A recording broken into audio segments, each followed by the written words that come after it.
আসসালামু আলাইকুম। ২০২৫ সালের ৮ম শ্রেণীর অর্ধবার্ষিক এবং বার্ষিক পরীক্ষার প্রশ্নের নমুনা এবং নম্বর বন্টন প্রকাশ করেছে। দেখো, আজকে আমরা বিজ্ঞান বিষয় নিয়ে আলোচনা করব। তোমাদের বার্ষিক পরীক্ষায় মোট ১০ টি বিষয় থাকবে।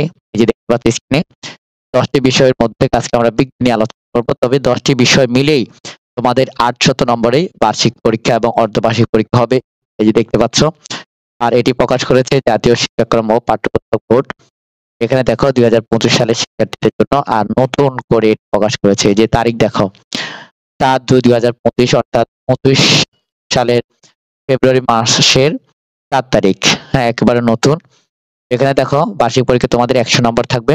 কিভাবে ১০০ নম্বরকে বর্ণন করেছে দেখো। সৃজনশীলের জন্য ৫০ নম্বর, সংক্ষিপ্ত প্রশ্নের জন্য ২০ নম্বর আর বহু নির্বাচনের জন্য ৩০ নম্বর, মোট ১০০ নম্বর। প্রতিটি সৃজনশীল প্রশ্নের নম্বর থাকবে ১০, সংক্ষিপ্ত প্রশ্ন থাকবে ২ আর বহু নির্বাচনী ১। এখানে দেখো সৃজনশীল প্রশ্ন থাকবে ৮টা, যে কোনো ৫টির উত্তর করতে হবে। আর সংক্ষিপ্ত প্রশ্ন থাকবে ১৫টি, যে কোনো ১০টির উত্তর করতে হবে। আর এখানে দেখো বলা হয়েছে সিলেবাসের অন্তর্ভুক্ত প্রতিটি অধ্যায় থেকে ন্যূনতম একটি প্রশ্ন থাকতে হবে। অর্থাৎ প্রশ্নের মধ্যেই থাকবে একটা করে সর্বনিম্ন থাকবে। তোমরা যে কোনো ১০টি লিখবে।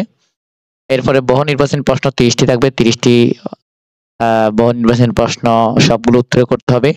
৩০টা ৩০ নাম্বার। তবে দেখো সিলেবাসের অন্তর্ভুক্ত প্রতিটি অধ্যায় থেকে ন্যূনতম ২টি প্রশ্ন হবে। অর্থাৎ প্রশ্নের মধ্যে এগুলো থাকবে, তোমার সেটা টেনশন করার প্রয়োজন নাই। তুমি ৩০টির উত্তরে করতে হবে।